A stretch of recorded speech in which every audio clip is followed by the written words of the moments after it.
प्रिय छात्रगण, प्रिय छात्र, गुड मॉर्निंग। जैसा आपको पता है कि हम आज आपको कहे थे कि एनसीईआरटी आपको पढ़ाएंगे, तो एनसीईआरटी के बुक्स लेके हम आपके सामने आ चुके हैं और आप लोग के लिए आज हमारा चैप्टर 3 है कि तंतुओं से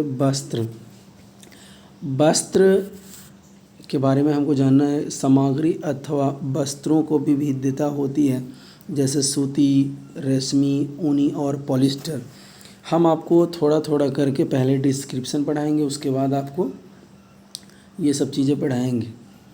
धागों में वस्त्र धागों से बनते हैं, जिन्हें तंतुओं से बनाया जाता है।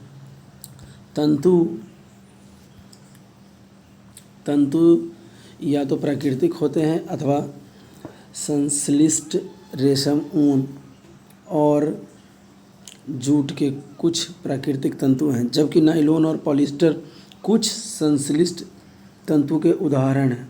आगे हम लोग देखेंगे कि जूट और पादपों जैसे जंतुओं से हमें मिलते हैं, प्राप्त किए जाते हैं।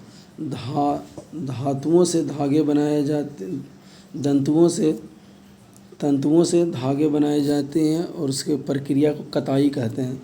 उसको क्या कहते हैं? कताई कहते हैं। उससे धागों की बुनाई दो प्रकार से की जाती है ना? दो प्रकार से की जाती है। धागों का निर्माण एक सरल युक्ति है, उसको हम लोग हस्त क्या बोलते हैं। आगे हम लोग देखते हैं कि धागों के दो सेट को आपस में व्यवस्थित करके वस्त्र बनाने की प्रक्रिया को बुनाई कहते हैं। कपास पादप के फलों के गोलक कपास गोलक होता है, जिससे रुई प्राप्त होती है। उसी प्रकार से कपास के बीज के कतन द्वारा पृथक्करण किया जाता है और इसकी प्रक्रिया को ओटना कहते हैं, कपास का ओटना कहते हैं। आगे हम लोग देखेंगे, बात करेंगे कि पटसन कहाँ कहाँ होता है। पटसन आप लोग सब जानते हैं कि सबसे ज़्यादा पश्चिम बंगाल, बिहार और असम में होता है। वस्त्र बनाने से पहले तंतुओं को धागों में परिवर्तित किया जाता है। वस्त्र की बुनाई कतघरगा से किया जाता है। आगे हम लोग देखेंगे इससे जुड़े कुछ प्रश्न। इससे जुड़े हम प्रश्न देखेंगे। आगे आपको पता होगा कि स्वेटर की बुनाई के लिए धागे बनाए जाते हैं। अब अगला क्वेश्चन है, पहला क्वेश्चन है प्राकृतिक तंतु हैं।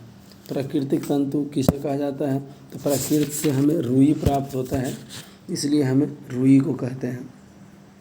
संश्लिष्ट देखिए, संश्लिष्ट किसे कहते हैं? संश्लिष्ट हमारा नायलॉन है, जैसा कि आपको पता है। आगे हम लोग बढ़ते हैं और देखते हैं कि रुई की प्राप्ति किससे होती है। रुई की प्राप्ति कपास से होती है। उसी प्रकार से तंतुओं से धागे बनाए जाते हैं, उसे कताई कहते हैं। तकली क्या है? तकली कताई के लिए एक सरल युक्ति है।